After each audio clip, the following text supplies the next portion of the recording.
Les enfants, bonjour. Comme chaque dimanche matin, je vous ai proposé un certain nombre de sujets de réflexion et c'est vous qui avez décidé. Aujourd'hui, on a décidé de parler de deux choses, du Talmud Torah et de l'intelligence. Maintenant, c'est vous qui écoutez. Je vous ai écouté jusqu'à présent. Je vais faire un peu la synthèse de ce que vous m'avez dit. Il y a eu beaucoup de choses intelligentes et intéressantes. Et on va peut-être un petit peu clarifier certaines choses. Il y a eu, par exemple, dans vos interventions, une sorte de confusion qui a été faite, de bonne foi bien sûr, entre l'intelligence et la bonté et la sagesse. L'intelligence, la bonté et la sagesse, et même la droiture. La définition que vous avez donnée, c'est précisément la définition qu'ont donnée certains philosophes grecs. Les philosophes grecs, pour eux, tout ce qui est bon, tout ce qui est droit, tout ce qui est beau, ça va ensemble. Malheureusement, la réalité n'est pas ainsi. Et c'est pourquoi le judaïsme nous dit attention, quelqu'un peut être intelligent, mais malheureusement, il peut ne pas être bon. Il peut ne pas être droit ou intègre. Et vous, en tant qu'enfant, vous devez comprendre cela. Quelqu'un peut être très très brillant.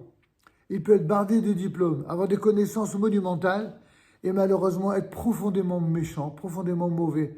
Malheureusement, on en a plein les plateaux télé, des gens qui sont profondément méchants et mauvais et qui sont pourtant très instruits. Pourquoi ? Parce que l'instruction ne suffit pas à faire de quelqu'un de bon. Ce sont deux choses distinctes, des choses qui sont bien sûr enviables. C'est quelque chose de bien que d'être bon, c'est quelque chose de bien que d'être instruit. Mais l'un ne va pas nécessairement l'un avec l'autre. Pour être quelqu'un qui soit à la fois instruit, cultivé, intelligent et quelqu'un de bon, de droit et d'intègre, il faut pour cela avoir été éduqué. Éduqué, qu'est-ce que c'est l'éducation ? Dans le sens juif du terme, il existe un concept, un précepte, ou plus précisément un grand principe du droit talmudique qui nous dit la chose suivante. Écoutez bien mes enfants. Derech Eretz Kadma la Torah. Le Derech Eretz, qu'on va définir tout de suite, eh bien, est un préalable à la Torah. Ça veut dire quoi un préalable ? Ça ne veut pas dire comme certains le traduisent improprement, que le savoir-vivre passe avant la Torah, ou la droiture passe avant la Torah. C'est faux cette traduction. Ça voudrait dire qu'il y a le savoir-vivre, il y a la droiture, et puis après la Torah. Cette traduction, elle est complètement erronée, et elle a induit en erreur des générations entières d'idolâtres, incultes sur le plan de la Torah, pourtant très cultivés sur le plan des autres connaissances générales. Alors je vais essayer de vous les expliquer en des termes simples parce que vous êtes des jeunes enfants.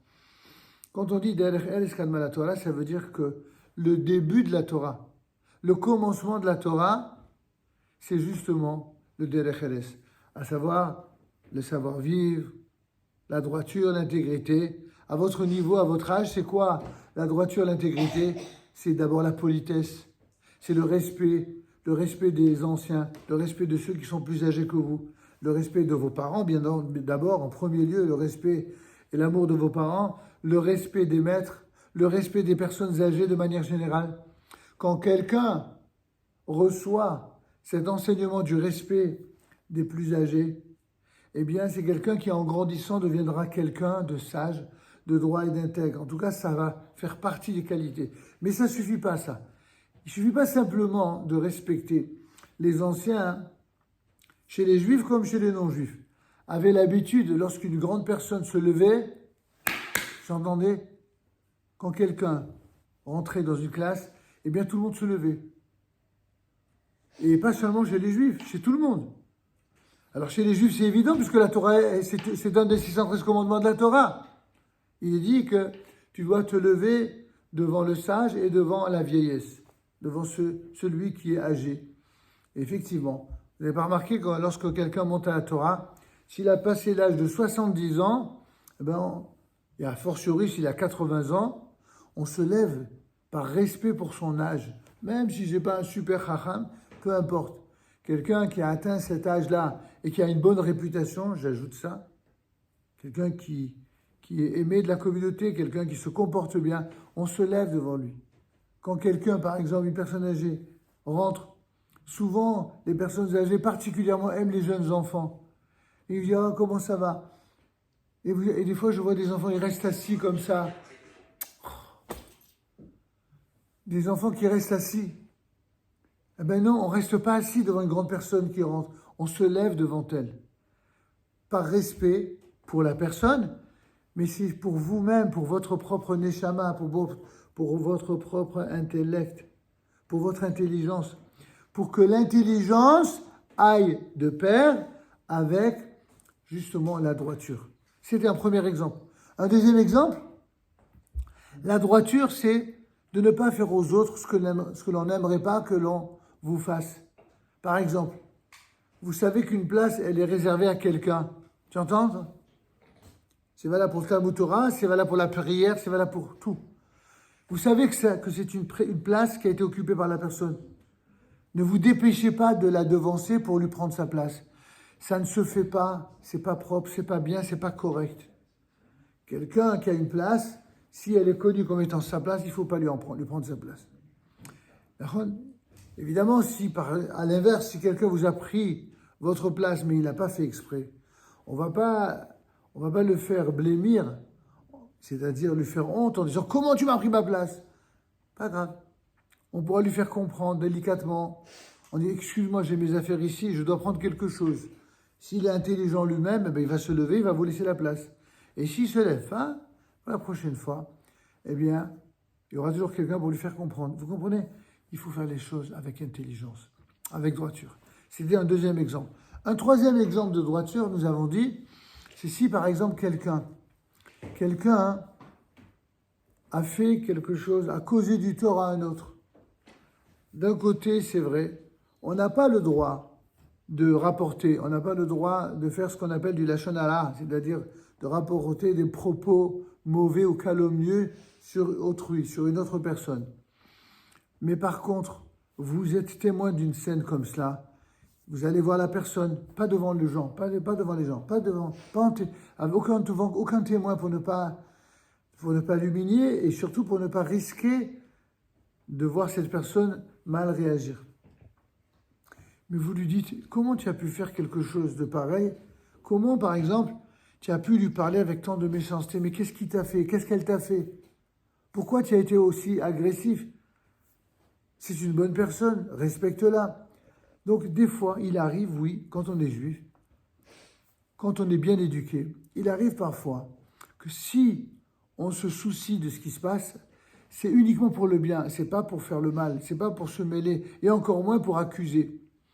Pour terminer sur cette question, il existe parfois des gens qui, lorsqu'ils sont incapables ou incompétents, alors qu'est-ce qu'ils font? Ils se servent des autres. Ou ils instrumentalisent, ça veut dire que c'est la même chose, ils se servent des autres ou de telle situation pour faire ce qu'eux veulent faire. Les sages font le contraire. Les sages, non seulement ils font du bien, mais lorsqu'ils se servent, entre guillemets, des autres, c'est pour les inciter à faire du bien.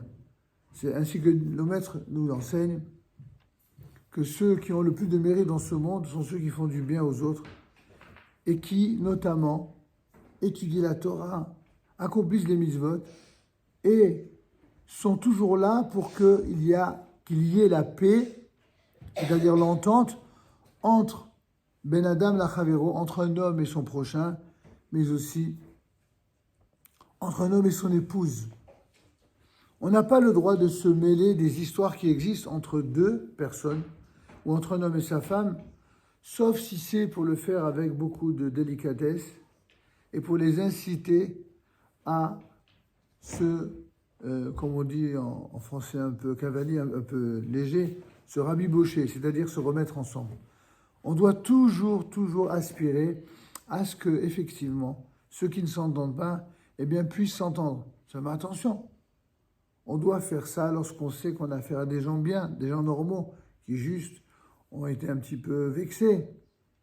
Mais si l'une des deux personnes, elle est profondément méchante, si l'une des deux personnes, elle est profondément mauvaise, là, il n'y a pas d'obligation de mitzvah de veiller à ce qu'ils soient ensemble. ou alors on laisse ça à faire à des gens qui sont beaucoup plus grands dans la Torah, dans la psychologie, pour arriver à trouver les mots. Et si après avoir épuisé toutes les ressources, eh bien malheureusement, il y a une des deux personnes qui est dans la haine, à laquelle on peut strictement rien dire, rien n'y fait, alors malheureusement, dans ce cas-là, la seule solution, c'est justement ce qui s'appelle le divorce. Le divorce, c'est un aveu d'échec, c'est une faillite, c'est lorsqu'on n'a pas trouvé le moyen de trouver des solutions. Et c'est la dernière chose à envisager si on peut toujours veiller à ce que, avec l'aide de Dieu, eh bien, un homme et son épouse puissent rester, bien sûr, le plus longtemps ensemble, surtout s'ils ont des enfants. Parce que les enfants, ils auront toujours besoin d'un père et d'une mère, mais ils ont besoin d'un père et d'une mère qui s'entendent. Et ça, c'est quelque chose que, même si pour l'instant vous êtes jeunes, un jour, si Dieu veut, les garçons, vous serez des époux, des papas. Vous, les demoiselles, vous serez un jour des demoiselles, des grandes, des filles, des épouses, des mamans. Et qu'on soit un papa ou qu'on soit une maman, qu'on soit un époux ou une épouse, on doit être quelqu'un d'exemplaire. Quelqu'un qui donne l'exemple, quelqu'un qui donne la bonne conduite à tenir. Vous avez compris? Et ça, c'est maintenant qu'il faut l'apprendre. C'est pour ça que Derech Eretz Kadma la Torah, c'est ça que ça signifie. Le savoir-vivre, la droiture, l'intégrité, ça s'apprend à votre âge. Pour terminer sur tout cela, puisqu'on en a déjà beaucoup parlé ensemble, ça se traduit comment? À votre âge, l'intégrité, la droiture. Je vous ai donné les exemples de politesse. Quand vous voyez des personnes âgées, vous vous levez devant elles. Mais il y a autre chose. Quand, par exemple, certains ont l'habitude le samedi matin de venir à la synagogue, il y en a qui s'assoient, les garçons à côté de leur père, les filles à côté de leur mère. Malheureusement, tous les pères et tous les mères ne sont pas là ensemble, ou en même temps. Voire il y en a qui ne sont pas là du tout. Alors comment faire? Alors il faut, les filles, vous devez dire à vos mamans, vous devez les inciter à ce qu'elles viennent avec vous, comme ça vous restez avec elles. Il faut toujours prendre l'exemple de sa maman. Les garçons, vous devez faire la même chose avec vos papas. Parce que quand les filles, eh bien, ne suivent que l'exemple du papa, ou les garçons, l'exemple de la maman, eh bien, il y a un déséquilibre dans l'éducation. Un garçon comme une fille, ils ont besoin et de leur père et de leur mère. Mais le papa et la maman n'ont pas le même rôle, la même fonction idéale, telle que Dieu nous l'a enseigné. Un père, il doit enseigner la Torah. Une mère, elle doit enseigner les vertus, la morale, la droiture, l'intégrité. Et chacun doit enseigner cela. Et bien sûr, il n'est pas interdit à l'autre d'enseigner aussi. Mais avant de faire ce qui n'est pas son rôle, il faut commencer d'abord par son rôle.